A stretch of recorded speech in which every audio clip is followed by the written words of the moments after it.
नमस्कार दोस्तों महायुति ने अपना संकल्प पत्र तो जारी कर दिया, लेकिन महाविकास अघाड़ी ने भी, इंडिया गठबंधन ने भी अपना घोषणा पत्र महाराष्ट्र के लोगों के लिए जारी कर दिया है। और महाराष्ट्र में महाविकास अघाड़ी का जो घोषणा पत्र आया है उसके बाद से भारतीय जनता पार्टी की नींदें उड़ गई हैं, क्योंकि राहुल गांधी, उद्धव और शरद पवार, इन तीनों ने अपनी रणनीति में अचानक बदलाव कर दिया है। यानी बीजेपी, जिसको लगता था अभी तक इस गठबंधन का मुकाबला करना बड़ा आसान रहेगा, अब बीजेपी की राहों में बड़ी मुश्किलें आने वाली हैं। सबसे पहले मैं आपको बताता हूं कि महाराष्ट्र में महाविकास अघाड़ी ने क्या कुछ वादे किए हैं, उसके बाद महाविकास अघाड़ी की बदली हुई रणनीति पर भी बात करेंगे। महिलाओं को हर महीने 3,000 रुपए और महिलाओं के लिए फ्री बस सेवा। दोस्तों, राहुल गांधी, शरद पवार और उद्धव ठाकरे ये जानते हैं कि महाराष्ट्र में अगर सत्ता की कमान अपने हाथों में लेनी है, अगर बाजी को जीतना है, तो महिला वोटर्स के दिलों तक पहुंचना पड़ेगा। महिला वोटर्स को यह आश्वस्त करना पड़ेगा कि सरकार उनके लिए काम करेगी।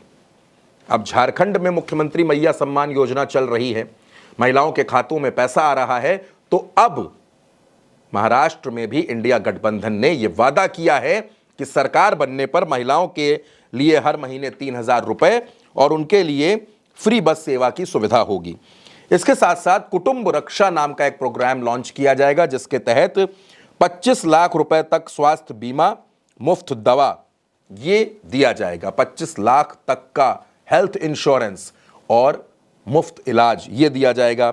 इसके अलावा युवाओं को वचन दिया गया है कि बेरोजगारों को हर महीने 4,000 रुपए की मदद होगी, जातिगत जनगणना होगी, 50% आरक्षण की सीमा हटाएंगे, ये वादा दोस्तों किया है। और इसके साथ साथ किसानों के लिए यह वादा किया गया है कि किसानों का 3 लाख रुपए तक का कर्ज माफ होगा, नियमित कर्ज चुकाने पर 50,000 रुपए का प्रोत्साहन दिया जाएगा। ये वो बड़े वादे हैं जो महाराष्ट्र में महाविकास अघाड़ी ने किए हैं।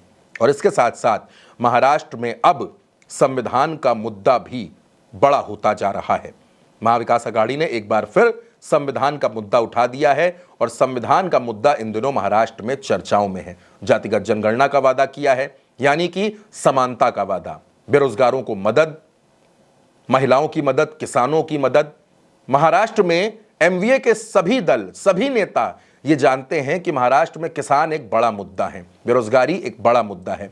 देश का आर्थिक राज्य है, आर्थिक राजधानी है, और यहां पर किसानों की, युवाओं की, महिलाओं की बात करना बहुत जरूरी है। साथ साथ संविधान की बात भी करनी है।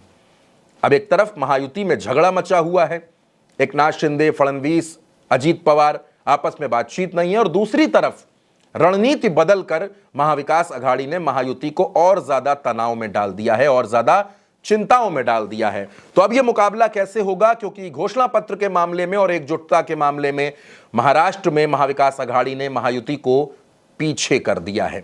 फिलहाल 23 नवंबर का इंतजार कीजिए, लेकिन आज की तारीख में मुकाबला बेहद दिलचस्प है दोस्तों।